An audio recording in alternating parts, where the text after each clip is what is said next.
Conas mar hána tú isteach chuirsaí chuig agus Gaelscoileochta. Ceisiúr adas well, tóga mé sa Gaeltach dír chunil le gaige rinne mé go Scoileaochta fad trí gaige agus sa bhanscoil, bhíon bhanscoil an mí dóir chumáin agus rinne mé chuid is móda am chuid cuasaí ollscoile an gaige nó scoil na Gaillimhe seachas beidir an mathematic bhí began gaige sa mathematic ach bonusach is trí bhéarla rinne mé at na cuasaí eile go léir cuasaí iarchéim agus America rinne mé iad sin so ní raibh gaige bhéarla smó bhí an agus mar sin so bhfuair mé an Scoileaocht fad trí gaige Homland bagnach suas go dtí mhain chéim agus in tastas san nadechas chun na bheith múine mar sin bhí me cáile mar bhúnta agus so sin mar sin go bonusach an chéad dá cheisnig áit mar an ile. So chuú tú roiinn sin chunig mé go baint at le an Scoil Oilibhéir muoithe man an séir agus bhín aníg na hólscoil bhain tú le chéim mar nuair a fásmaid agus nuair a bhí pléann thosaí ní Scoil Oilibhéir bhd bunithe bhí siad istí an Gaelscoil bhí Gaelscoil nach raibh gníomhach níos mó sin ní raibh mal bhlean séir agus bhí sé gceiste goin na páistí chuir bhí bhile homopé ach bhí sé gceist goin iad a chuir go dtí an bhanscoil agus is Scoil Oilibhéir is réart go leor agus sínim gur míhall muireachas dé bhíonna chéad chaithir le choirí agus mar sin dé ach bhí sé hí sa mal bhlean séir bhí sé sin bhí man na gcónaí well dhés agam 4,000 an Scoil ag an am muid began is cuidiú bhuiis mar a bhug muid a dro Raisleann Cnocha an sin na dhé sin ach an chéad páiste bhí an chéad duine beidir bhí sé séir an Scoil hí sa mala bhain séir agus an sin tóga Scoil úr nace le pobal Scoil Húlbhín nace le bailh bhain séir agus chuisiad go léir isteach an sin sa bhanscoil sin bhí sama goin sa teanga hála go siagann hiicmid tá a bhaincáilí go maithe gaige agus a rudaí eile teanga eile so hiicmid an tábhacht a bhí na sin teanga agus í chuineal beo agus gur gníomh maithe bhil an éidechas a chur ar gláán trí gaige agus sin an fágar chuid muid simán na man tuigh muid an tábhacht atá le teanga agus an bud sin agus nó lean muid a réidh chuin muid an ceathair a bhí agann sa tríd an Fhorais agus mar sin dé agus né tamil an nói chuidir an coiste na tuismitheoirí mé agus ar an bhór bainistíochta Scoil Oilibhéir bhí mé mar Chisteoir an sin fáháil agus bhí go leor ibriir sin agus mar sin dé in chumpsú aige den chuid is má agus bhí sin an dá an Scoil go tapaí agus bhí méid aige le bailú agus mar sin dé agus né tamil bhí an Scoil go mór go raibh seo an sa Scoil ar feadh tamil agus go mbeidh an tiileh fuidigintí a thógáil leis na páistí go léire chuir isteachanta agus mar sin de agus mar dheallar sin bhí go leor ibrid le déanamh agus cruinnithe leis an rinn agus an rud sin fad so dóla me go leor an na cruinnithe sin agus bailachan an ibríon an rinn agus sin bailach é sin. Jazz is éidechas an héine agus sin buí costí tuismitheoirí an sin fad na tíre agus bhí sé sin annig gníomhacha mai agus má dheallar sin bhí go leorach go ní sem mar ónar sin simachgus na scoileanna langa aige mar nach rónar sin achháinna gan am ach réid muid gacáist a réad muid agus mar sin de so bhí sort menaine san idir beidir na scoileanna agus Scoil Oilibhéir í páistíteach go Scoil Oilibhéir ó do Luann cantracha. Beidir 2,000, 3,000, 4,000, 5,000, 6,000, 7,000 ón scoil agus labhraíonn sin ní raibh an tainis Cíorann mar nach raibh gait mar thug sé gait páistí ó áitina ile ach bhí an tainis sin an agus ana seo an cín níos muile go leor bailí mar bhí ar chuiste bhí plé leis sin díos fad maidir le éidechas agus bhí éidechas le fólam a bheith ar chuiste sin agus cúpla saghas ceannas agus chamaléireachta bhí ar siúlach go bhí málarta páistí ó scoil go scoil nar anas go mbeadh gach scoil a fáil tuas bhéid aige a déta tíad agus mar sin de agus so is níos go ní polítíochta achas polítíochta chinál aige an bailachan ar ó na díosí is tócha. Tuairt airad an na go scoileanna héin agus ar ná bhí muidir faoi neaglas go mai ó hí Phátrúnachta agus mar sin de ach bhí an tréimhse sin an spéisiúil ar fad bhí bád banisteochta bhí agan bhí se bád baniste an láidir a bhí an bhí meascán an bhaithir bunatheoirí agus de múnteoirí agus daoine rogéigeach ar adhheasar sa cheantar agus mar sin de agus a héigean an mhéadaigh le déanamh sin go borasach an rud a bhí an bhí muid geirí chinú nach léad ní múnteoir sa scoilach bhí bhaid níos móna sin an ar a tháinig an athraigh Bhí námar ó an duine sóige goin meas an goil tríd an scoil tháinig an athraigh agus mar sin de. Cuireann sin bé mar rud go bhí nach duile thuirt an sin bhfuil tú chuineáil suas na Gaelscoileí agus na naimmen agus na rudí sin ar fad. A bhí tú dhéanamh san nuair nach rá athraigh agus mar sin de ach. Dabar sé go mai agus cean don na rud é rinneadh thosa muid a chuir agalah an tuismitheoirí go léir. An tuismitheoirí tháinig isteach ar tús bhí sé sin teamanta ar fad an teanga agus gaige ag chuid is mó acu beit nach ra gaigeach ar fad a cinnte bhí gaige na hofin géad acu.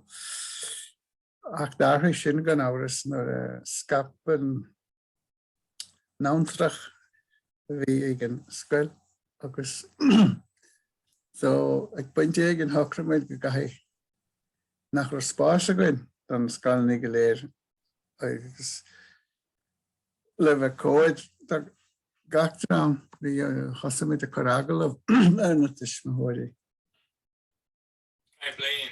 Háil an t-athrú sin go raibh orí daoine chomhaí aglah lá na ochtóidí nó Déan gur am éigean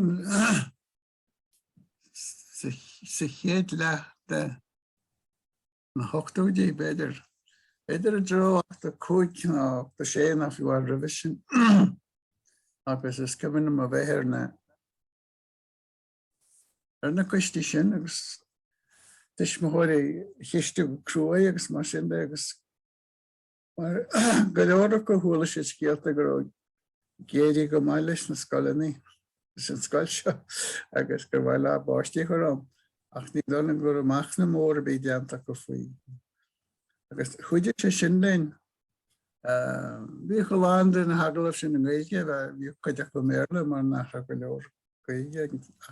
Chuide sé léinn sa beachnas níos fearr a chóirtíir céanna daoine cheadam is isteach agus sin ar nói thosaíonn trasnaí leidir na daoine bhíostí hena héin ar cheartús áite thuirt an sin agus tá cheartús áitin sin thuirt a ghaoine ar Gaige ag duine bháineach chu ar leid agus Gaige bhaid agus mar sin de ach ar deireadh hir déirí léinn chuide smód in na páistí a ligean isteach go dtí deireadh gur nuirt an daoine gurí teacht isteach go go bhéad agalach chuir mi seo. Beidir amach trí scór na ní smó gurí teacht isteach ligean tú. Bhí sacrúan gur cheart beidir gan an rang a ligean thart trí chu duine cheagan na cean na bhá go thart sí. Ach sin sinna hánig an dar srúthaisteach gus léise sin an naib sin ach is dóthar gur chuid deachreachtaí héanana baint leis an sin ar a bhí an dáthróthú bhí ar an phríomhaideagus na daoine sin ar fad súil níos céire chuin eile ar a bégus mar sin.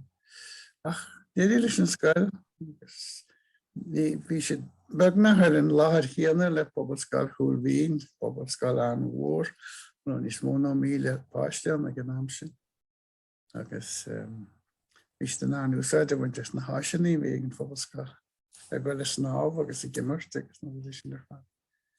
Agus Caigur an count sin a fás bhí na scoilní eile fás bórtha bhí an gcuid seo a bhí dul roi. Ní rá mar bhí sé fás tá sé fás go fóil. Fás go fá.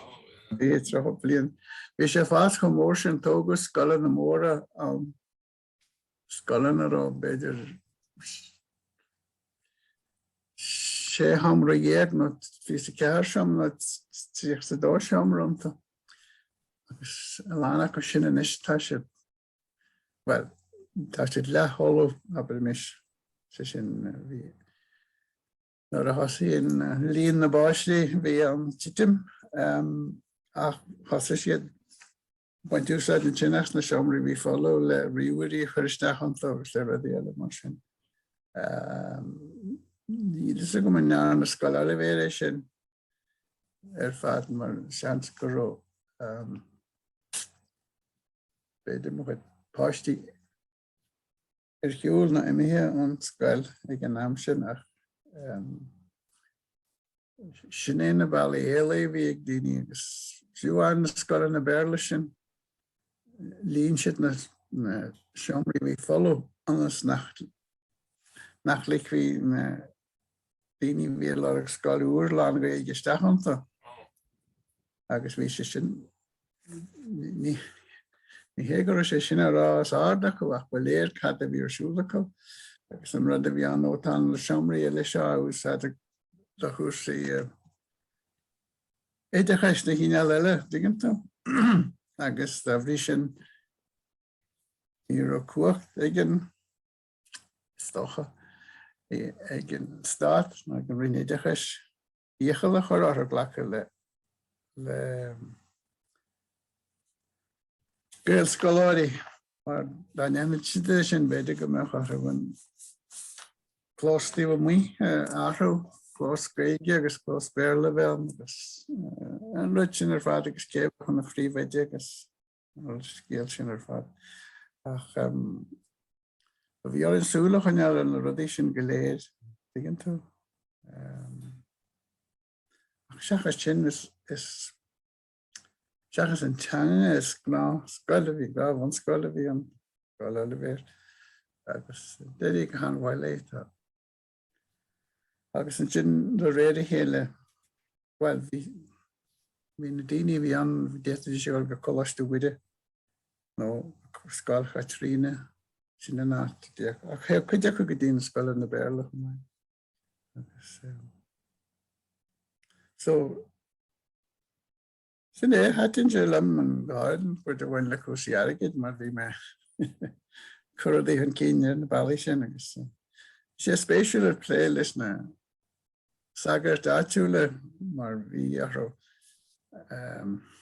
airgid mhéadaigh airgid thuirt a gach páiste san Fhoráiste agus heach sé tríd na lisaí go min agus bhí si de rá an seáút agin duine seo tá sé tíh mítain Fhoráiste seo. Dígann tú. Ag méidir nach róach. Sráid bháine an dígann tú. Agus chuide le go bhí sé brasástan tá agad níon ar sin bhí geisteach mar sin héin. Nar a bhín cúpla céad páiste go. Cíorann gach rud. Agus is tógar smaealar gur fóla daoine fóm bheithe mar Chisteoir agus mar seo. Sin de agus cáilí ar bhela hiile go bhfuir ní stút teangolaíocht éidirn. Gur cuireadh ar lár chuiste. Gaelscoileanna mé. Gur hart fin bhí an áchtah sé ná seacht aigin in sin hart ar nám sin. Ofta geirí ceiste le chuir an faoin méid starráid. Ja, so just fannach leis an tréis a leua sin so le mga me a roiigeí cuiiste réir Gaelscoileanna mar sin so an dúchlán bháin an na scoilní eilebéir agus cinál cameréireacht na saghas nó. Sin an raibh roiin Beidir bhfuil cameléireacht ráir lád a bhéidir ach strátéis na saghas. Ach bhí strátéis ag na saghas agus na bainisteoirí na daoine bhí na bainisteoirí agus ach bhí an chomhibreú ach go lein bhí an orastún bhí sagharte go na Gaelscoileacha chu ag an náma mar nuair sé gcóirí Fhorais sin na áil agus bhí an saghart Fhoráiste héin ar an bhórt bainisteoachta fá tamid. Ní bhíh sé gach tríneach mar sin héin bhíh se an bhí go haide fearras tír chonil an go bhá cantar dú siile. Bhí is léhile ar fada bhí an agus i gríomh. Bhí siad sásta go fada agus a bhí iad chumíine agus dul faoi láh an aspect. Góin artú mar Uachtarán an agus na rudí sin ar fad. Nílas na mar siad chobúir a faoin Gaeilge. Ach bhí beidir rá hagart nó trí hagart a gin le linn mar chréibhse beiscéile. Agus bhí siad anig gníomh agus déirí go an bhile ó dá Labhraíonn mar na páistí dígann tú agus mar sin de agus bhí an óine tuismitheoirí ansásna sin. Scoil an waithbhíonnta ar an namba go an drámaíochta agus ceol agus daos agus gachail a rud arsúla na bhíon arsúla san bon scoilna an Gaeilge. Beidirstoch. Na heagraíochtaí cinál céirí libh mar se an heagraíochtaí eile thart. Well, is dá gur chuidí cuman lucht le Scoileann mar eala gur míheala mar a hartaí sáteann agus daoine eile sa bhéad go méidir gur chuirsiad ní bhachas agam sin na minradí faoi agar chuirsiad páircinna imir ar fád agus mar sin de gur chun phobalscoil mar dúirt mé áisina go leor ar fád dúin. Dí den chóras éidir chuiste agus gur aithne na príomhéidíomhí agan ar bhíní éagsúlam agus go cóhébreú an láidir an mar sin de stant gur a baintig daoine le glór na Gael ar bhealach amháin na bailach eile bhíh bailach blanséir istí go mórtas glór na Gael agus mar sin de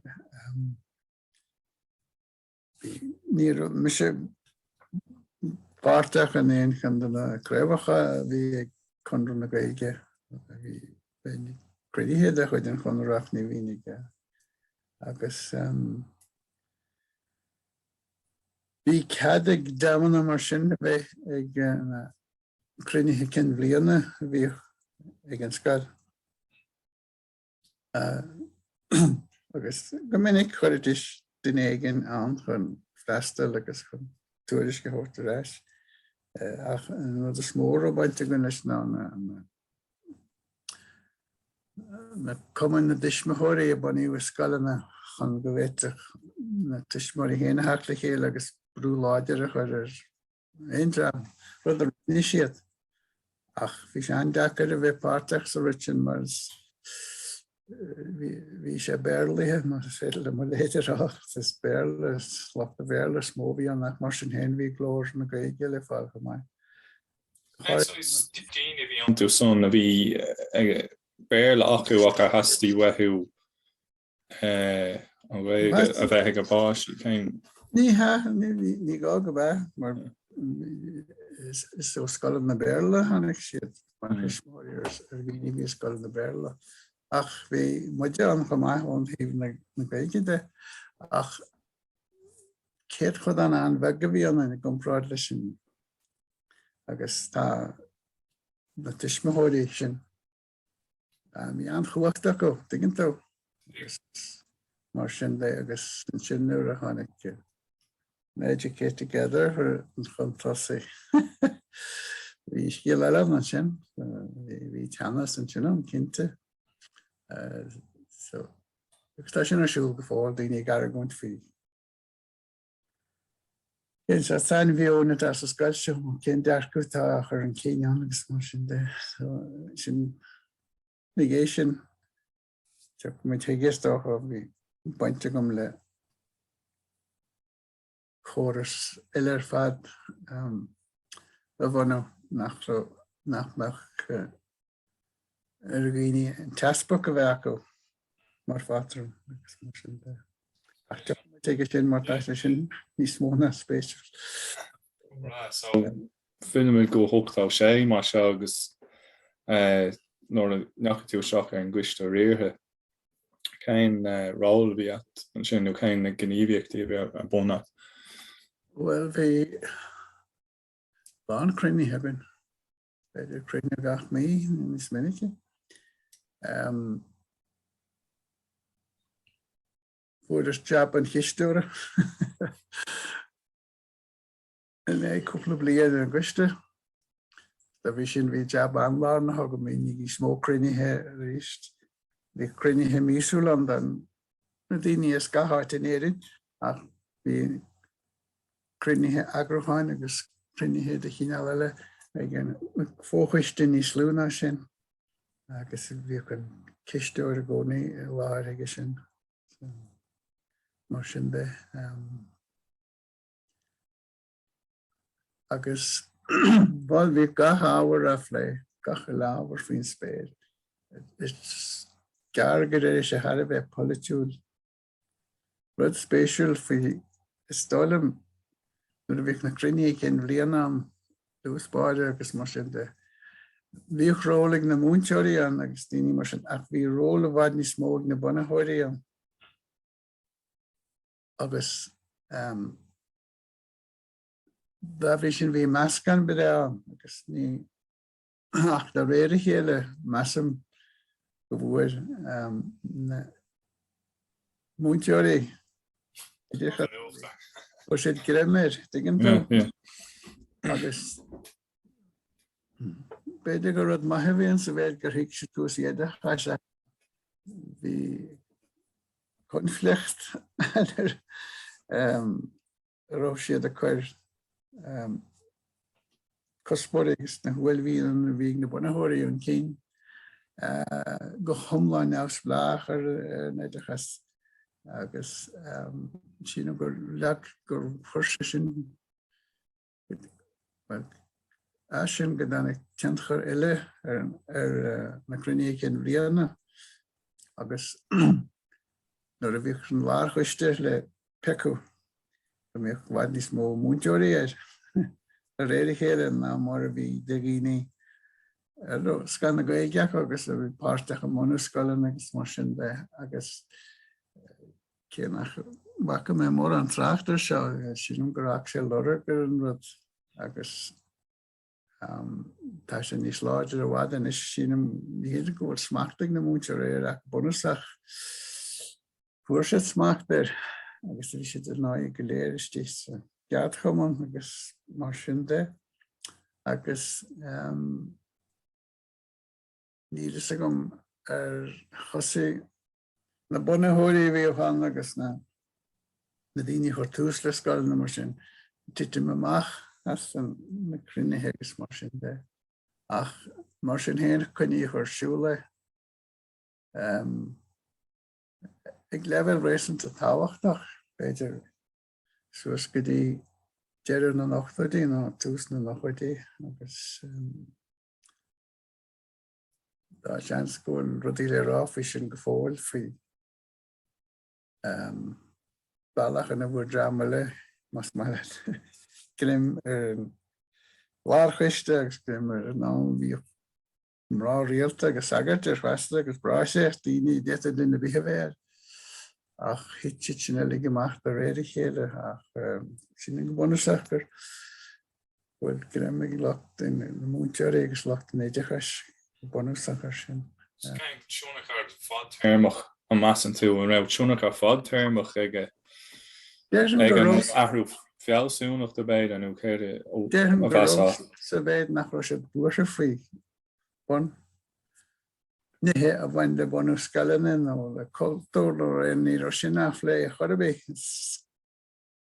cúsaí éidechas agus mar ritheanta scoil agus mar dhéananta seo agus siúd agus na clasanna scearta émart chun tíle páirtíáil agus an bailach le lé le tríd an chuiste bainistíochta leis an rinneadh agus leis an haspaic agus leis an rutin ar fad scíal mór ach ag an am sin ní dáilm go raibh an aglas dá réidir an go raibh sé gur san aglas a bhíon uorchuid tromlach mór ar fad ná níos móna nach á fin géad den scoileanna gur aspach bhí annas. Bhí sé ráite go sí léir réalach an rinneadh go gaithh aspach a bheith mar fatrún na bheith a bheith de fatrún gan a bheith aspach. Agus the réir chéile dag me women Chisteoir mas mai leat. Agus ceapú mé mar Uachtarán ar Gaelscoileanna. Sin gur míide ná sa ceithre bhí me an. Agus sin sinna tháinig rudaí an cín ar an tábhairtlo darlamsa agus de pléann tan Cuireann ag sin. Chéad cheannach sin bhí bailte ná rámhór beidir fud na tíide sin bailteach beidir níos go 10,000 daoineanta ná beidir 20,000 lehéid sin agus bhí scoilí calaníar hí bháin den bhór scoil buachalaí ar bhfuile ceach go bráise bhí anta ná gan bráise agus mar sin agus siúracha ar tíbhile agus na sin Scoileann Gaeilge agus bhí chun fuidig na bheith measa fad ag an Scoileann Gaeilge de go bhach mar ní bhí si bhí na bótháin agus mar sin de agus thosaí bhfuil an líon na báistí titim agus bhí fan ar an aglas agus bhí sé a dhéanamh seo cineál a ggóir leis na cígeirí ní aice me sé réal na mentúir scíbhí ach go bhach ba léir go raibh sé de gúbar a láha chéile agus an rud a bhí smuoite siad a dhéanamh ná na scoileanna ar fada chuir le chéile mar is minic na bailte sin gur an Scoileann Gaeilge an scoil is mó seachas Scoil Buachaí agus Scoil Carní. So bhí rud ag athraigh agus bhí áit nána siad iarracht ní cuimhne man darathát an chéad is cuimhne mé mar sé bé ba thabhachtaí hís gorcaí a hála sé. Da banim don bhile chorbaí chorcaí nóchail se an nóchail agus bhín Scoil lá réigen sin bhín Scoil Bhóí agus bhí droch gintíí bhí sé contarteach ar idir de chu tinine an mar sin bhí fuidigh anbhrá ag na bráise Chisteoir le an Scoil na Buachaí agus bhí fuidigh na brá ag na mná réalta. So Thachraíonn tasbog agus na cígarí gur an trí scoile chuir le chéile. Agus náidir bhil málaíonn sé sin tá deireadh leis an Gaelscoileacht. Níor tháinig sé do le phléann ní tháinig gur hiic siad an rud a bhí siad aráin annach sort pléann politiúil le sin agla a chosaint beidir agus ba chumófainn bhéige. So an rud a rinneadh bhí cruinithe chuin an teasaí go dó an nóchail. Is bhfuil mé a bhéla chorcaí gceart go tíise. Fuaid síos agus leir me leis na tuismitheoirí seach na himphleachtaí tá leis an rud atá de gurí dhéanamhar agus sé an chuacht stoppa. Tá muide bhí me sin mar ruachta ag an ná. Agus an coiste ásta seaú le ach cá sibh se go le gobar an na politiúirí, cá sibh na daoine bhfuil an chuachta agus a bhile agus mar sin de. Agus ó bhí díosbreacht thar a bheith teasaí an. Bhíon mhór chuid acu bhábhar an rud a bhí geiste goin nach bhétaí ligad dá tarlú. Ach má bhí siad géirí iad a chart le chéile, go ceartan dá Scoil Béarla chuir isteach an bháin agus an fuidigh na maitheh a folú chóst an Gaelscoil. Agus ar nói, sin beidir smíniú réisiúnta bhíonn sin, i léon cheist faoi. Ach, ná níor sé sásta lei sin, agus mar sin de. Ach lean na tuismitheoirí orthu, thu sé de bhaimar na politiúirí agus thu sé de bhaimar gach 6 gram daoine. Agus de bhui siad an ca mar tháinig agla na politiúirí dáníontóg siad leis sin rud eile go gaiile siad bhótaí muna agus tháinig gur bíon Gaelscoil na ceanna ba bhó agus ba an deireadh bhíar ná gur bhuaimid an ca agus gur cuireadh an dá Scoil eile le chéile agus sinam bheith chuirta seo heiceáil agus féidir heiceáil go bhfuil Gaelscoil fuidigh nó cean de na fuidigh bretha bhí an hanahéin agus cé gur sé bartaíonn sin bhí Gaelscoil an áit ag an eile ní cuimhnam le gur lár na héireann atá sin beidir gur chunig sta bhfuil tráachtas a scríomh Jack Linearisa léite go beidir go mbeidh tanim agad an bhaile eile ach nar tháinig an tasbog na bhail teile agus an rinneadachas mar thuaid annach ruaí ar sin chumá. Bhíon tusáin go roiise tíomhhíar den bud ach léironn siad den sort chuachta bhí an na drámaí bhí gurí chuid le chéile. Stop siad de bheith den éon iarracht Scoileanna eile na mailte eile agus mar gur bhuaimid an caiisian agus siad na tuismitheoirí stáil mo bhuaí éidir. Nas fu siad an chuide bhuain agus dagrimuid go leor muid go leor poblíochta an scéal agus mar sin de. Chuireadh sé deireadh leis an Gaelscoileochta bad mar sin rud a bhán na deireadh nó na Scoil Béarla tuigeann tú agus cé go béta beidir ráhfuil fillins tá scoil ar an suíomh amháin ach chuir mid balla athraigh as le balla Berlín. Tá agus so masan gur fí tábhacht leis seans nach bhfuil go land an scoil é bunaíation éonrad faoi sin. Absplach is an Gaelscoil is Dírin gur sin in chéad chacha bhuiimiid na riidirh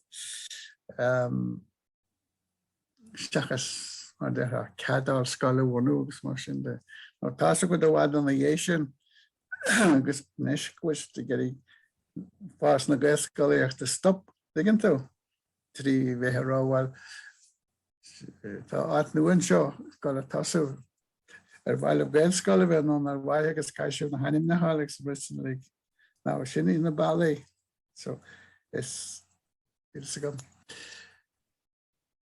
bhain leis na rudaí ar nós na rinneadh agus cóirstáte so tá sé mór agus is gomú leis dar riidirh go fadach na títe na tóineas chu sé gin.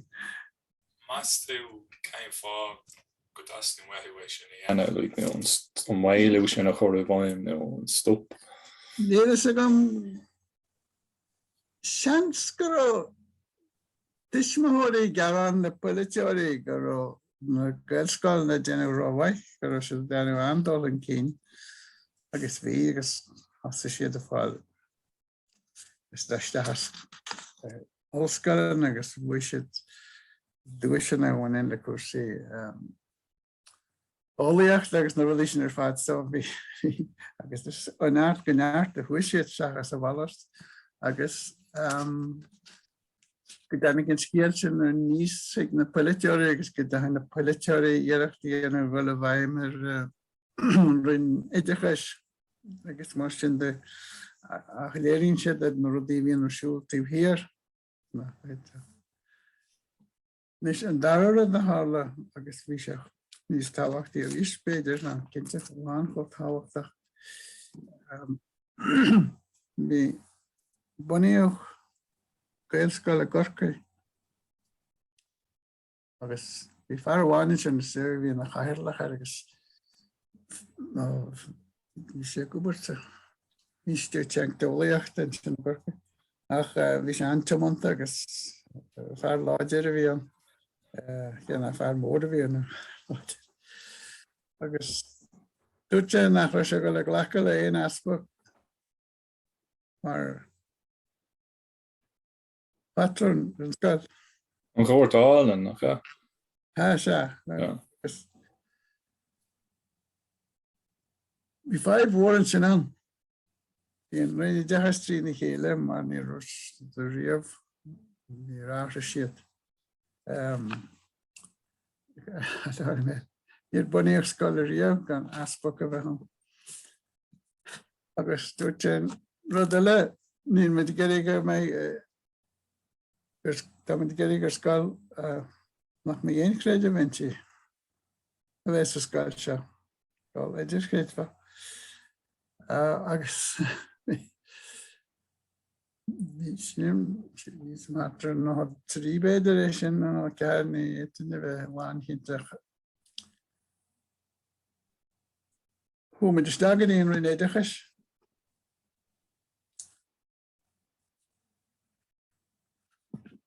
Rud ag an tarlaithe dúin.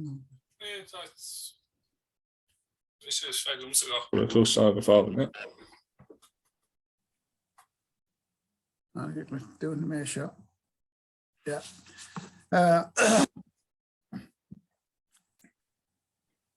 Vís a gon gur ben héadra the deirisiid bhfuil cábhfuil an dasbook liginta. Tí fear an dasplay las bhúnaí na rinne. Ach fear an staidearach a bhí an liginta. Agus cumádach déirid agus mar sin dé. Bhí muid eile gus réid bhí muid trasna chéile ar an bhór. Ní sem bhí bart na trúr an tí bháin agus bhí trúr na ceithre bhaine an tí bhile. Agus an caithirlach a bhí Scoil agus dúirt siad then tháinig siad go dtíon chéiste nar bunaíodh Scoil riamh. Well, dúirt muid sé, tá muid ag intiúil le faoi sin, ach níl Scoil sé sásta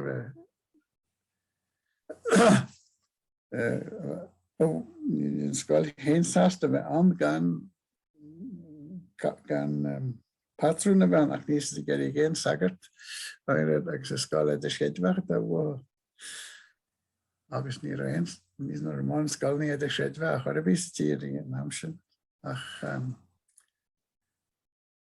so bhí muid a plé cén bailachcha do go mis thar timpeall ar seo gan an rud a hocrú agus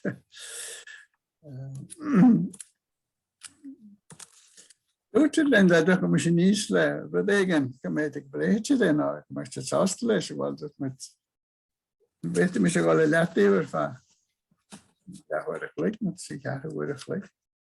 Mar bhí a gon daine máist go gaile mis an chans. Agus so do bhfuid a letíh sta seomra le lag muid rinneadachas seomra sa go hé. Agus go muid síos tríd an bunreachta bhí agus Christmas amach nar a bhí léir bhí asbach agus bhí seo agus rá go muid go le bunú Fhorais Phátrúnachta. Agus dínta siad leis bhíil ó airg muintí beag an nachar bhain flinsabal dínta siad gur ceada goine sin na dhéanamh agus well, ghlacha leis bhí intasáid ar bhealach amháin, ghlacha leis agus bhí an Scoileanna sásta lei sin, bhí mu Gaelscoileanna sásta leis.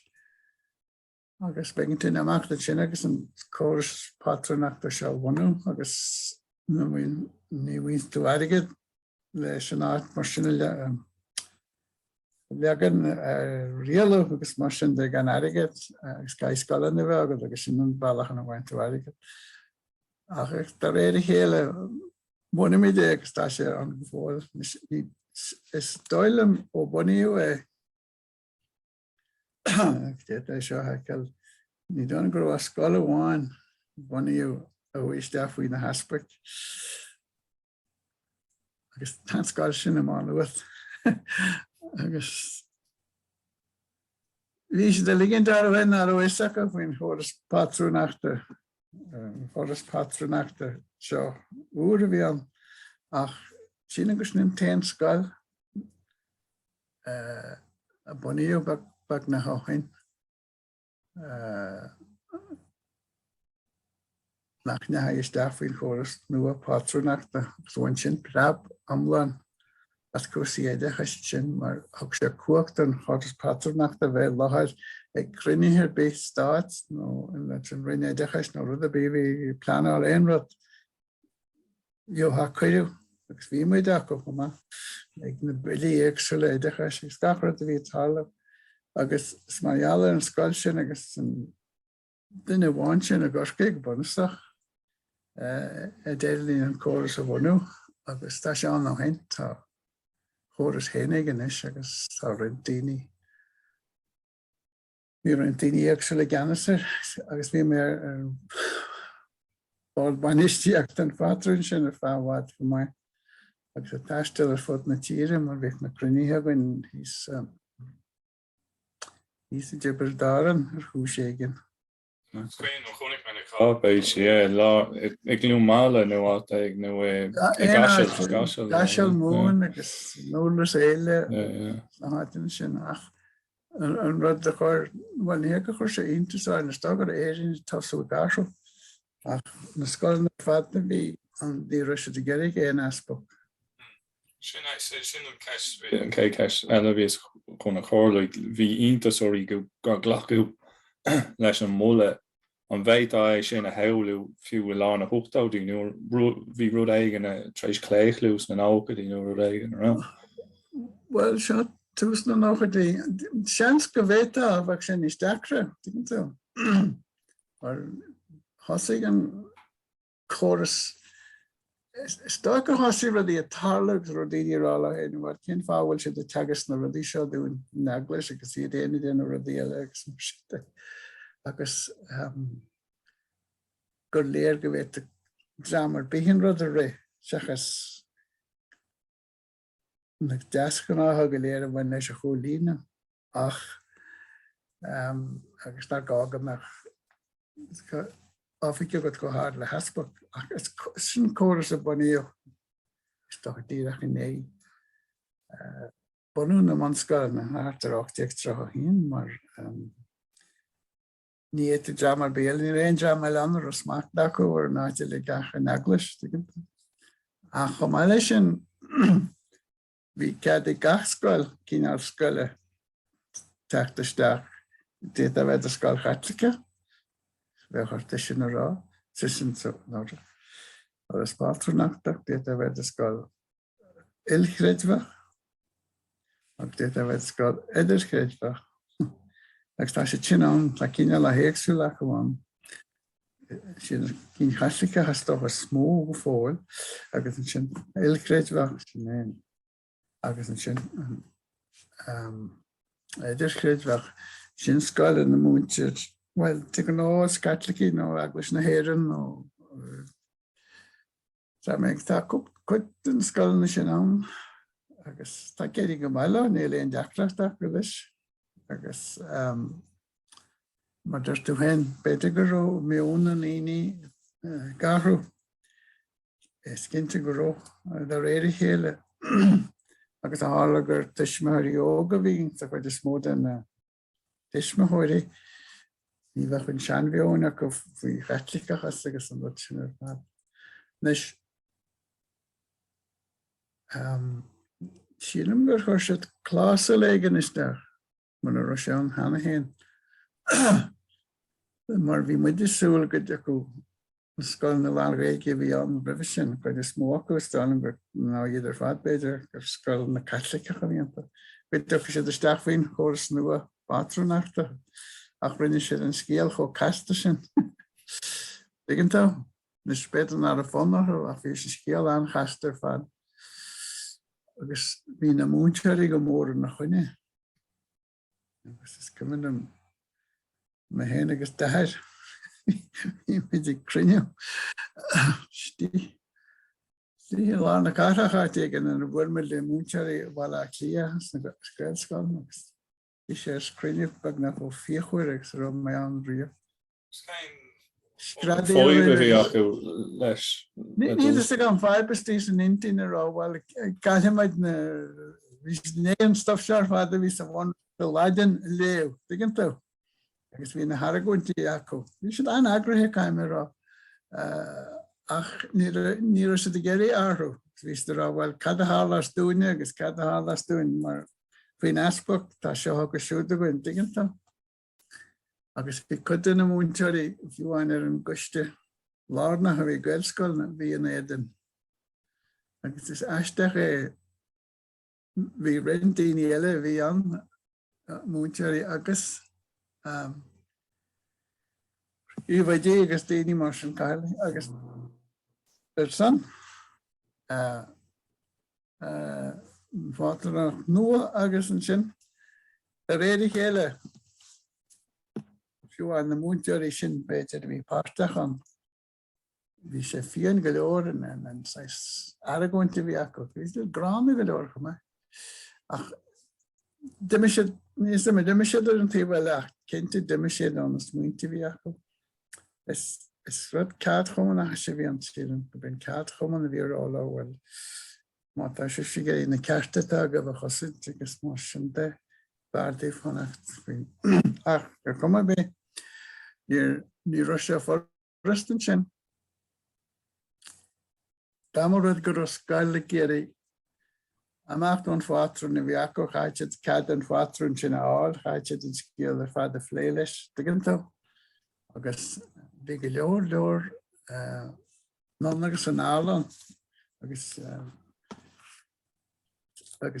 nílas a gom rinne scoil na beidir iarracht ach fíor bh gan acu digantá mar bhí siad bunithe well, Thomas má blianta beidir agus bhí sé breasásta rudí mar bhí siad agus ní dóna gur dánig scoil big go bhistar ná beidir bhfuil go dánig ceanna bh Dina cíine bhí an riban Fhorais Phátrúnachta Stechan tuiginnta.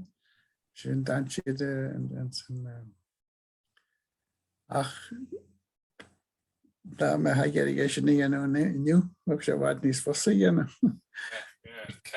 Cinná díchealbhathe sin ar An bheoine ag daoine inis faoin aglas agus tá sin ar fad.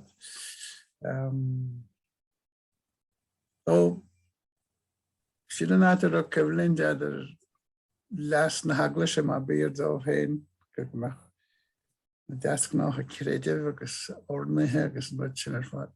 Agus ní donna gur an táhacht acu lei sin gaige chorbe ní rá scoil ar gaige scoil rálaí gur a daoine bladrar a dangaige heile seachas an béla. Tíimiid sin níacha sé daon difríocht atru. Ná bhí cáir hagart agus cáir aspa beidir Romíoine acu hiig an táhacht a bhí lei sin. Sin teanga agus mar sin deach. An dáreid sin, measam sé gur léir gur immer sé t-athrú mhór go deoir an orbairt a tháinig chéad Gaelscoileochta a chuin tar a díile táí dá a chuineach sin na cíine smór ó baint agam sa leis dá má deirm chuireadh ar an bhharchaiste Phátrúnach Luann aige mé fábhád sin. Idir Chisteoir agus rudí Oilibhéir siúla bin. Agus a bhí Luann le beagán an tús mar bhí sé úr. Agus cén ar aspach agan bhí sé mágóir i héile catán taspach rá tuiginnta.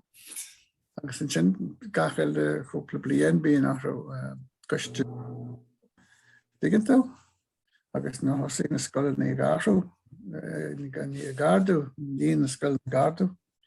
Bhí sé deacair go mar faoin tá éagsúil ach mhór tuairimí agus rudí an agus creidir agus gachail rud ach tá sé difriúil ar fad. Is sé stimúla le má bhfuil scoil ar bé go lána gaige bhí fátan aspaich ó hin. Agus sin nabair go bónasteach sin trocha bliana hain. Ní dálam go dtígan daoine. Tá pléir sin deachas in scéal sin a chorbe mar a baintteach go lá.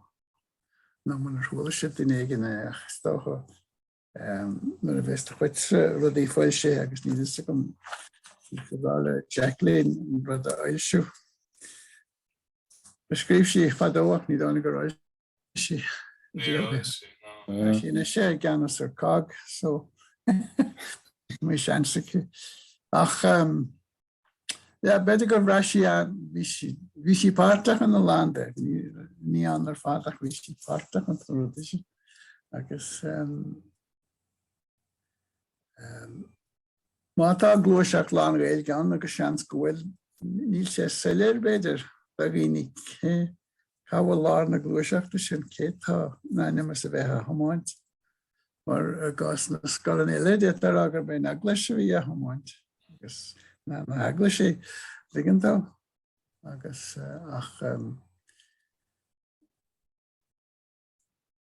má tá bainte beheith daoine leis scoileanna a bunaíomh faoin Phátrúnach nó a béasa go sin faoi ach níl sé mar hiic siad a gceart táhaachta tá lei sin go stairiú. Aige ná, so some would have been at all, yeah. We said that yesterday. From the guardi talked to my husband for you. We are going to rinneadh ach we interested Crushanies was a what number agus leve fertilation last Rooney anan go to me an dangnig heen maar de connection go weet nie en ruddigenne agus go leise wie an beidir dat ook Chile scoileanna na scoilteacha an céine gur sin mar a bheith sé. Agus ina dhí Strís na gá bhíaltaí ar ná baint at leis an Chisteoir a gánaí agus leis an Fhorais céin nóir ar céir hála céir ceis bháil bhí tú trácht ar na nácaí go príomh gan sin nó tú. Bhí go Luann Bhí rudí teach an cín am go chéile agus bhí meas gan ceart Chisteoir ar bhealach ach bhí hasmid le principal agus le rudí agus bhí daoine agin as tuisceart na héireann ar do baint acu leis an Gaelscoileochta sin ar an Chiste daoine na go réalta agus bhí muid a fóla mú chu sin cé gur an scéal bhhaid níos measa go sin ná mar bhí se sa disceart ach bhí muid a chuine súlaíar na heachta na éidecha se bhí teachta agus na háirí bhí se déanagus bhí muid a láthraigh na rudí sin ar fáteach chu muid a bhaimar a réir chéile agus Luann an Uachtarán muid ag an am sin faoi láranna de bhna bhí baint a gomsa le sin mar bhí ar an Luann a scríb láranna Scoileoch lá aige sort áitmhóran mo taidirsúlagus mar sin dex. Bhí Luann de sin déanta agus an sinnar hánig cin strobla a dúisceart na héireann. Hánig lacht rinneadh an uachtarán hagann rá aon rud agann I déach siad a úsáid agus thug siad láchuid an stuff a bhí agan is túsáid se déach an chuidú leis an Gaelscoileachta dúisceart na héireann agus ní is mar hiagdaoine é sin mar bud ábhar dábhar dúirt muid well ná bhí muid fáil an aige ó bord na gaige agus ó oras na gaige na dhé sin. Bhain siad úsáid agus déan gohfuil sé tíos sa chóiréiteach an rinneadh ag an am. Agus mar Smanig bhí mission a dhé sin, bhí mission a miise go an fearsta mar óla le gaige agus ceilte deanga ciltecha. Bhí chuideach isteach me mar chaithir lechar drama bhí thuas an sin. Agus tá siad an go fóil te sin ní gaeilidechar sa bhíar a chaine mé gin. Agus sin sala bhfuir an rinneadach seo chuid go raibh mar agus bhfuil siad an isistí faoi struchtúr eile ar fad ach bhí na léamhstuff a bhí sa chóiréiteach íon chéastan ar ceannig agus bhíon rud seán faoin teanga gaige agus bhocla céanna bhí rud éigean a scríbmuid ó dheas agus a chummuid bhí bhráid an réalta seach.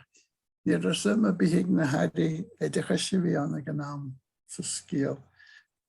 Darlam ní dána gur hiic siad é an rud a bhí muid rá agus an rud a bhúin agus mar sin de agus bhí rud le chuidílinn go mór na héana agus brendan carmaid bhí baint bhuair muid le rúnaithe na rinne éidecha chuir me daithe árá agus bhí muid an go leor a dí bhainte amach mar dheallar sin bhí fear amháin níor mé aine mar agla.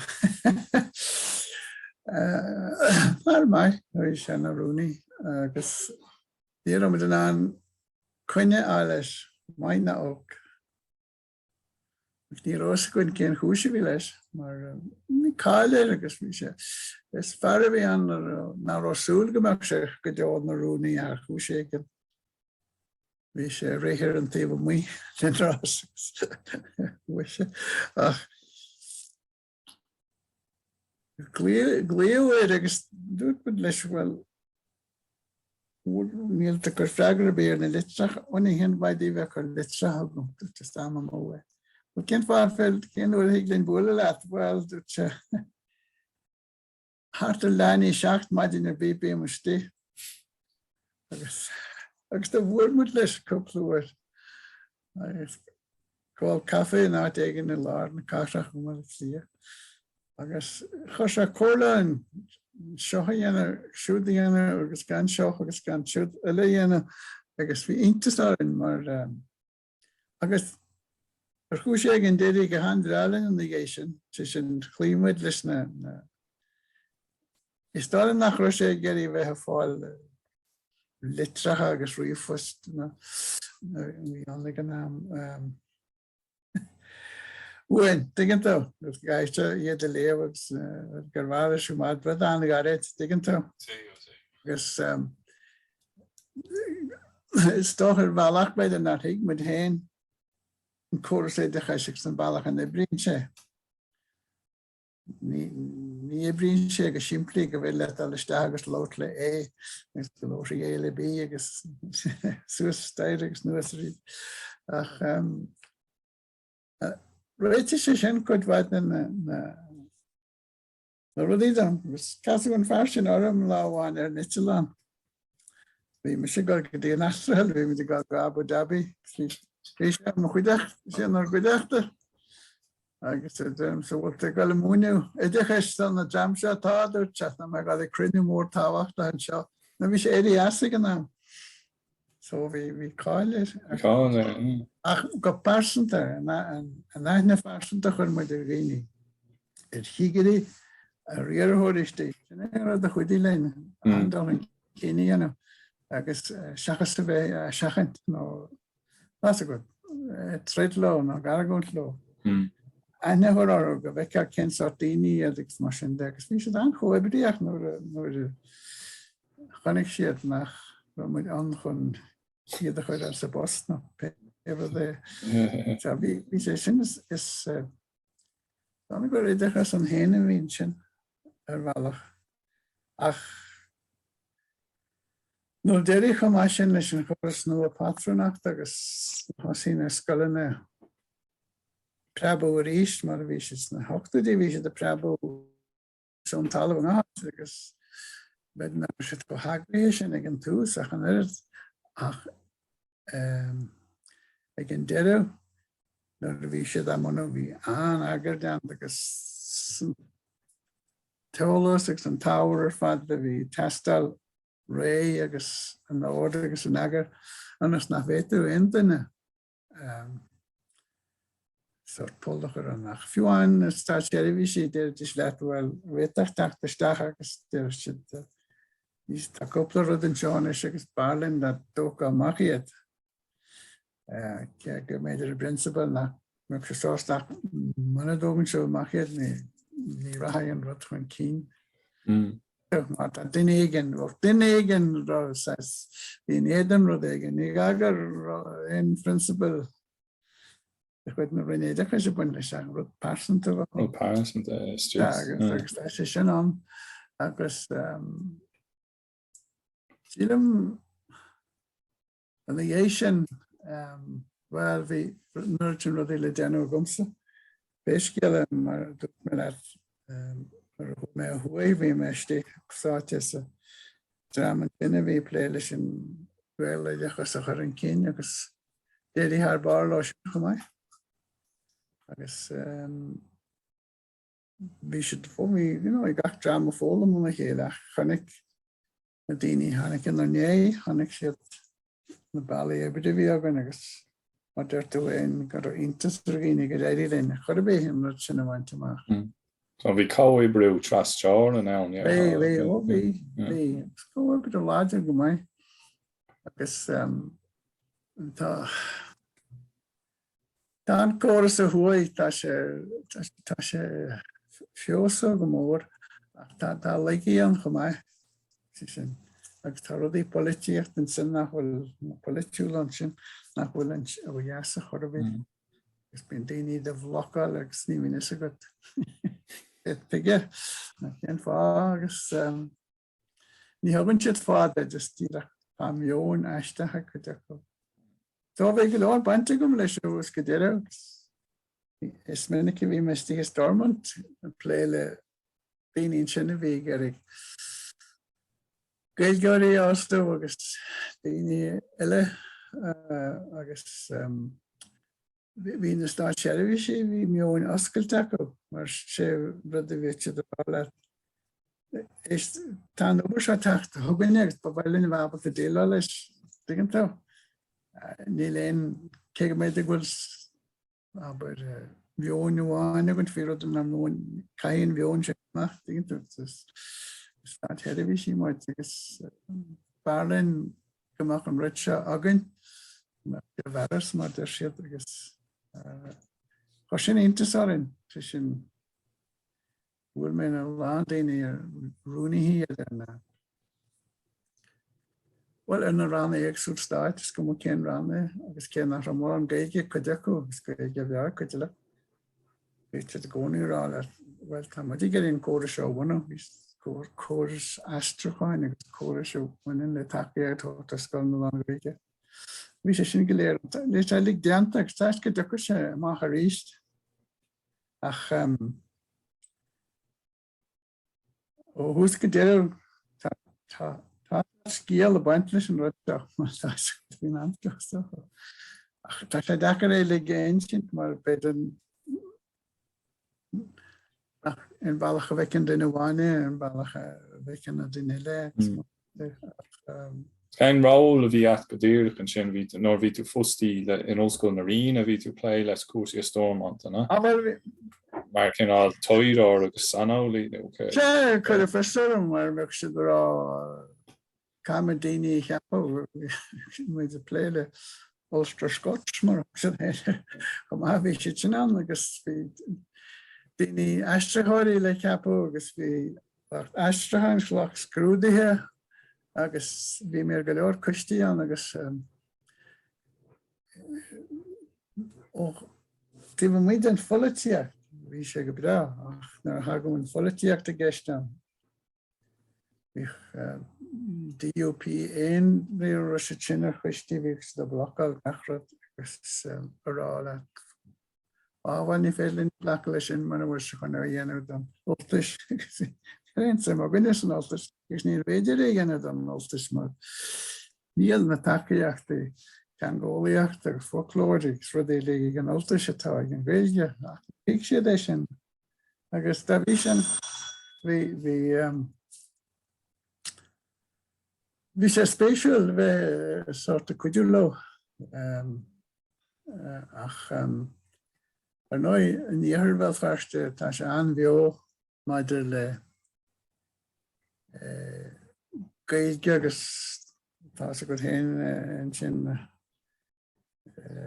mé rudí tá tarlaháin agus is bag na bhfuil cearrháin Gaeltachta mar bhainna heacu.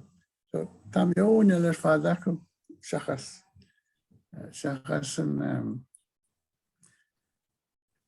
mar a bhí revision chun se suastreid ní lecann sin le aonrad chun se suastreid agus mar sin é go bonasach. Agus bí an ceistéir mar se mé tugaí ag an óra clé sciún óra clégan is. Ceirfaí an teilcí luú tú cinál an mhailú luú tú an aon spéile le educate together agus na rudí seo tá cór le. Well stáilm go gahaon córas a lí gáil tríd an haine seo. Digan tú stradíad a gáil talú ar a talú digan tú. Ach nuair hagus a go dtí principal agus rud é beidir na bhfuil sé táhachtach sin.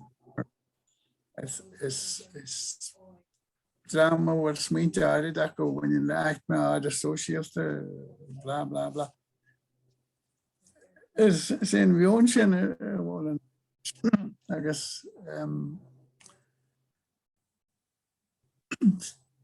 tá daoine tá bhár na Gaeilge daoine ar an intasarm si bháin hart an seo ná bhfuil mé mo chónaí.